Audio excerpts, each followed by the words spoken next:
Hi friends, welcome to Ammi's kitchen.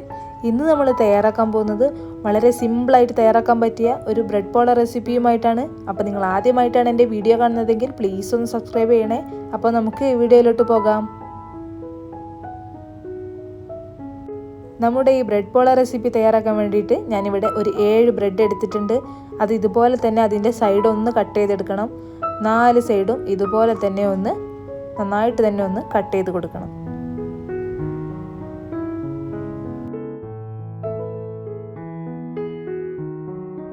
അപ്പോൾ ഞാനിവിടെ ബ്രെഡിൻ്റെ സൈഡൊക്കെ കട്ട് ചെയ്ത് ഇതുപോലെ ഒന്ന് വെച്ചിട്ടുണ്ട്. ഇനി നമുക്കൊരു ബൗളെടുത്ത് അതിലേക്ക് നമ്മുടെ ഈ ബ്രെഡ് ഒന്ന് പീസാക്കിയിട്ട് ഇട്ട് കൊടുക്കണം.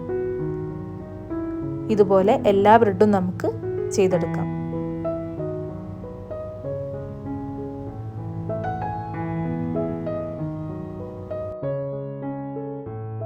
ഇനി നമ്മുടെ ഈ ബ്രെഡ് ഒന്ന് സോക്ക് ചെയ്യാൻ വേണ്ടിയിട്ട് ഇതിനാവശ്യമായിട്ടുള്ള പാലൊന്ന് ഒഴിച്ചു കൊടുക്കുന്നുണ്ട്.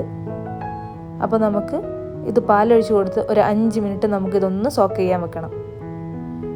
ഇപ്പോൾ ഒരു 5 മിനിറ്റ് ആയിട്ടുണ്ട്. ഇനി നമുക്കൊരു മിക്സിയുടെ ജാറിലേക്ക് നമ്മൾ നേരത്തെ സോക്ക് ചെയ്ത് വെച്ച നമ്മുടെ ബ്രെഡ് ഇതുപോലെ ഒന്ന് ചേർത്ത് കൊടുക്കണം. ഞാനിപ്പോൾ മുഴുവൻ ബ്രെഡും ഇതിലേക്ക് ചേർത്ത് കൊടുക്കുന്നുണ്ട്. ഇനി നമുക്കിതിലേക്ക് വേണ്ടത് ഒരു 5 മുട്ടയാണ്. അതും ഇതുപോലെ ഒന്ന് ചേർത്ത് കൊടുക്കുന്നുണ്ട്.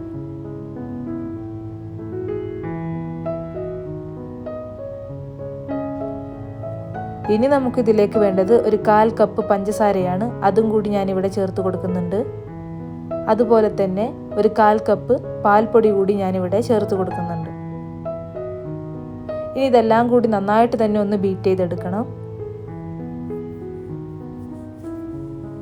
ഇനി നമുക്കതിലേക്ക് ഒരു പാൻ ചൂടാക്കി ഒരു 2 ടീസ്പൂൺ നെയ്യ് ഒഴിച്ച് നമ്മുടെ നെയ്യ് നന്നായിട്ട് ചൂടായി വരുമ്പോൾ അതിലേക്ക് കുറച്ച് കാഷ്യൂ നട്ട്സ് ആഡ് ചെയ്ത് കൊടുക്കാം. നമ്മുടെ ഈ കാഷ്യൂ നട്ട്സ് ഒക്കെ ഒരു ലൈറ്റ് ബ്രൗൺ ഷെയ്ഡ് ആവുന്നത് വരെ നമുക്ക് നന്നായിട്ട് തന്നെ ഒന്ന് വഴറ്റി കൊടുക്കണം. ഇപ്പോൾ ഇത് ഏകദേശം ലൈറ്റ് ബ്രൗൺ ഷെയ്ഡ് ആയിട്ടുണ്ട്. അപ്പോൾ നമുക്കിതൊന്ന് മാറ്റിയെടുക്കാം. ഇനി നമ്മൾ അതേ നെയ്യിലേക്ക് നമ്മൾ കുറച്ച് കിസ്മിസ് കൂടി ആഡ് ചെയ്യണം. അതും നന്നായിട്ട് തന്നെ ഒന്ന് വഴന്ന് കിട്ടുന്നത് വരെ നന്നായിട്ടൊന്ന് വഴറ്റി കൊടുക്കണം. ഇനി നമുക്കൊരു പാൻ ചൂടാക്കി അതിലേക്ക് കുറച്ച് നെയ്യ് ഒഴിച്ച് നന്നായിട്ടൊന്ന് സ്പ്രെഡ് ചെയ്തതിന് ശേഷം നമ്മുടെ ബാറ്റർ ഇതിലേക്കൊന്ന് ആഡ് ചെയ്ത് കൊടുക്കണം. ഇപ്പോൾ ഞാൻ നമ്മുടെ ബാറ്ററൊക്കെ ഇതിലേക്ക് നന്നായിട്ട് തന്നെ ഒന്ന് ആഡ് ചെയ്ത് കൊടുക്കുന്നുണ്ട്. ഇനി നമുക്കിതൊന്ന് അടച്ചു വെച്ച് ഒരു 10 മിനിറ്റ് കുക്ക് ചെയ്തെടുക്കണം. അപ്പോൾ ഏകദേശം 10 മിനിറ്റ് ആയിട്ടുണ്ട്. അപ്പോൾ നമുക്കിതൊന്ന് തുറന്ന് നോക്കിയിട്ട് നമ്മൾ നേരത്തെ വറുത്ത് മാറ്റി വെച്ച നമ്മുടെ കാഷ്യൂ നട്ട്സും കിസ്മിസും കൂടി ഇതിലേക്കൊന്ന് ആഡ് ചെയ്ത് കൊടുക്കണം. ഇതുപോലെ എല്ലായിടത്തേക്കും സ്പ്രെഡ് ആവുന്ന രീതിയിൽ വേണം നമ്മൾ ഈ കാഷ്യൂ നട്ട്സും കിസ്മിസും ഒക്കെ ഒന്ന് ആഡ് ചെയ്ത് കൊടുക്കാൻ വേണ്ടിയിട്ട്. നമ്മുടെ ഈ ഫ്ലെയിം എപ്പോഴും ലോ ടു മീഡിയം ഫ്ലെയിമിൽ തന്നെ വെക്കണം. ഇപ്പോൾ നമ്മുടെ നട്ട്സൊക്കെ ഞാനിവിടെ ആഡ് ചെയ്ത് കൊടുത്തിട്ടുണ്ട്. ഇനി നമുക്കിത് വീണ്ടും ഒന്ന് അടച്ചു വെച്ച് ഒരു 20 മിനിറ്റ് കുക്കാക്കി എടുക്കണം.